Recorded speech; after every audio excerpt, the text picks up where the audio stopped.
we go through. We do this seminar every month. This is the favorite seminar that I get to give because it really gives the background and the basic information about investing well. How to leave what Wall Street does poorly and how to take from Wall Street everything that it has to offer you as an investor while not participating in some of the negatives. So that's what this presentation is all about, and it's called Separating Myth from Truth. It goes in 3 sections. We'll first dispel some of the traditional investment myths that are out there. Some of them you believe, some of them we all believe, and most of them are really kind of hard to get out of our thought process because it's really what we've thought about investing for a long time. We'll tell the truth about investing, and then we'll give you an opportunity at the end if you want to have a quick phone call with me and just talk through that. There's no charge for that next step, but I'd encourage you to take it if what you're hearing makes sense. Okay?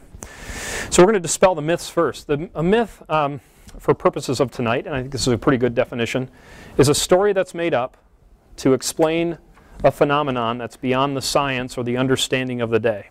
Okay? We give this example all the time. Galileo was the first one to say that the Earth was not the center of the universe, that the sun was. He figured it out through prisms and mirrors. And up until then, the story was, since the sun starts over here and ends over here, the sun must be moving. I didn't feel like I moved. There's the story that's made up to explain a phenomenon that was beyond the understanding of the day. Well, we were proved wrong, and the institutions that wanted us to believe that the Earth was the center of the universe were pretty committed to their beliefs, and they had reasons why. Most of them had to do with money. I think the institution we're talking about is the Catholic Church at the time. They were pretty committed to those. And so in the same way with investing, there are beliefs that are propagated in the investment world. These beliefs are not true, they're myths, and yet the institutions that manage Wall Street for you and bring you Wall Street by and large are pretty committed to keeping them as the main beliefs, and so they work pretty hard to do that. And the traditional investing myths are these. There are 4 of them. Myth 1 is stock selection. Myth 2 is track record investing. Myth 3 is market timing. And myth 4 has to do with the costs of investing. And we'll go through each one of these one at a time. Stock selection is defined as choosing stocks based on a belief that they will do well in the future. So far, so good. No problem there. We all buy stocks in our portfolios because we want them to do well in the future. Here's the myth. The myth is that an investment advisor can consistently and predictably add value to your portfolio because of their superior skill in stock selection. Okay? And we often look at a mutual fund as a fund that we would like to purchase that owns a number of stocks because this mutual fund manager must be better at picking stocks than I am. Right? So I don't want to go out and try to figure out which 30 or 40 or 50 stocks to own.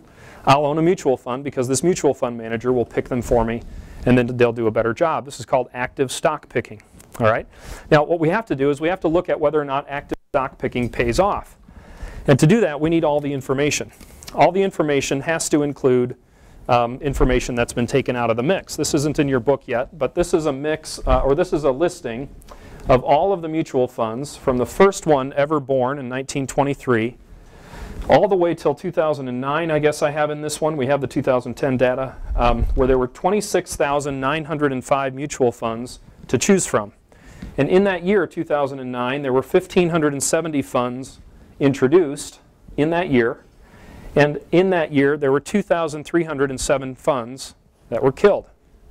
Okay, and as you can see, in the early years, new funds were introduced every year, almost, and very rarely was a fund killed.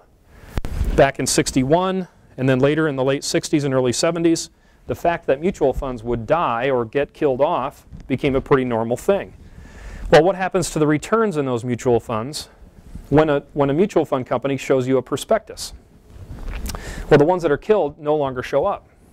All of the returns in that mutual fund company are only their active funds that they currently have. If they kill a fund, they don't have to talk about it.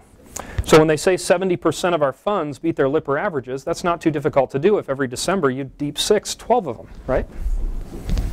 How many of you have a 401k account that has replaced funds? These funds are no longer available. We're automatically moving you into these funds if you had these funds one for one.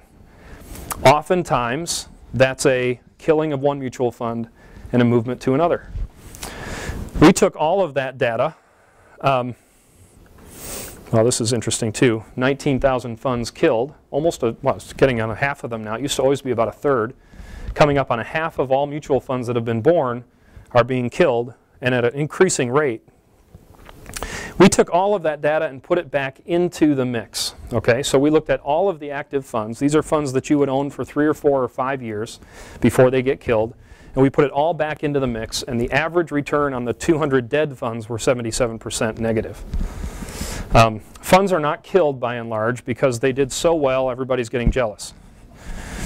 Funds are killed because they do poorly by and large and nobody wants to own them anymore. So they die a slow death until finally they're no longer any good to the mutual fund company in their prospectus, and they need to be melded in with other funds.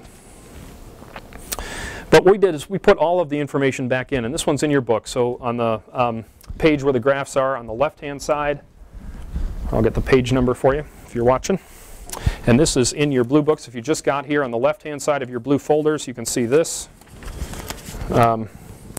This presentation matches the screen, and now we're looking at page 4 on the left-hand side.